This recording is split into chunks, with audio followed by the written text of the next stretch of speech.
नमस्कार, आप देख रहे हैं जौनपुर टुडे। मैं हूं शुभम अग्रहरी। साथियों, जैसा आप सभी को पता है कि कल दिल्ली की मुख्यमंत्री रेखा गुप्ता पर हमले की घटना सामने आई थी। बताया जा रहा है कि दिल्ली की मुख्यमंत्री रेखा गुप्ता जी सीएम हाउस में जन सुनवाई कर रही थी और इसी जन सुनवाई के दौरान एक व्यक्ति आता है और उनके ऊपर हमला कर देता है, उनका बाल खींचने की कोशिश करता है, उनको थप्पड़ भी जड़ देता है। इस तरीके की कुछ घटना सामने आई है और तत्काल प्रभाव से कार्रवाई करते हुए दिल्ली पुलिस के द्वारा आरोपी को गिरफ्तार कर लिया गया है और इस पूरे घटनाक्रम की जानकारी गृह मंत्रालय तक को भी दे दिया गया है। अब इस पूरे घटनाक्रम में उस आरोपी की मां का बयान सामने आया है, जिसके द्वारा इस घटना को अंजाम दिया गया है। आरोपी राजेश भाई खेम जी के मां के द्वारा बताया जा रहा है कि राजेश जो है वह दिल्ली अक्सर आता जाता रहता है और वह रिक्शा चलाने का कार्य करता है। जब से सुप्रीम कोर्ट के द्वारा आवारा कुत्तों को शेल्टर होम में डालने का आदेश जारी किया गया है, तब से वह दुखी था और शायद यही कारण था कि उसने इस तरीके की घटना को अंजाम दिया, क्योंकि वह डॉग लवर है, वह जानवर प्रेमी है। उसके द्वारा पड़ोसियों के घरों से रोटियां इकट्ठा करके कुत्तों को खिलाया जाता है और इस बात की जानकारी पड़ोसियों को भी थी। ऐसे में पड़ोसी भी उसके घर आकर रोटियां रख जाते थे, जिसे राजेश अपने आवारा कुत्तों को खिलाया करता था, यानी कि वह पशु प्रेमी है। ऐसे में जब से यह सुप्रीम कोर्ट के द्वारा आदेश दिया गया है, उससे वह काफ़ी नाराज था। हमें यह नहीं पता कि उसके द्वारा क्या कुछ किया गया है, किस घटना को अंजाम दिया गया है, लेकिन राजेश का मानसिक संतुलन सही नहीं है। वह किसी को भी मार देता है, मुझे भी कई बार मार चुका है। राजेश की मां के द्वारा यह बयान दिया गया है।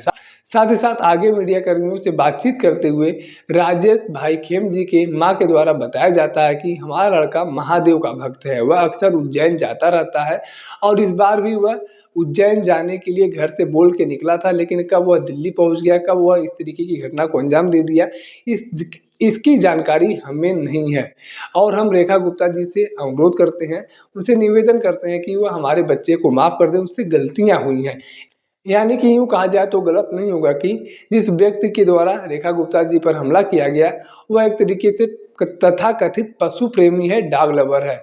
जब से सुप्रीम कोर्ट के द्वारा आदेश दिया गया है आवारा कुत्तों को शेल्टर होम में भेजा जाए, तब से वह काफ़ी नाराज चल रहा था और शायद इसी नाराजगी की वजह से उसके द्वारा इस घटना को अंजाम दिया गया है। हालांकि इसमें कितनी सच्चाई है, कितनी नहीं सच्चाई है, यह तो एक जांच का विषय है, पूछताछ का विषय है।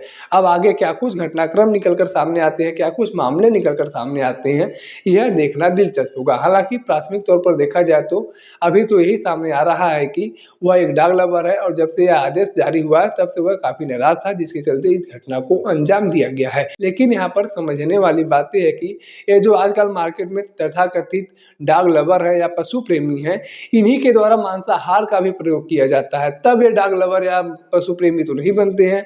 जब ये बकरे को खाते हैं या फिर किसी भी मीट मछली को खाते हैं, तब ये डॉग लवर या पशु प्रेमी नहीं बनते हैं। लेकिन जब कुत्तों की बात आती है, आवारा कुत्तों की बात आती है, तो यह डॉग लवर बन गए हैं आजकल, तथाकथित डॉग लवर बन गए हैं और बता रहे हैं कि कुत्तों को शेल्टर होम में भेजना गलत है। भाई सुप्रीम कोर्ट ने ऐसा तो है भाई सुप्रीम कोर्ट ने ऐसा तो है नहीं कि मारने का आदेश दे दिया है या खत्म करने का आदेश दे दिया है, विदेश भेजने का आदेश दे दिया है। सुप्रीम कोर्ट ने तो शेल्टर होम में भेजने का आदेश दिया है। तमाम आवारा कुत्ते आए दिन किसी न किसी को काट लेते हैं, तब तो डॉग लवर वाले जो है पशु प्रेमी वाले आते नहीं है बचाने के लिए।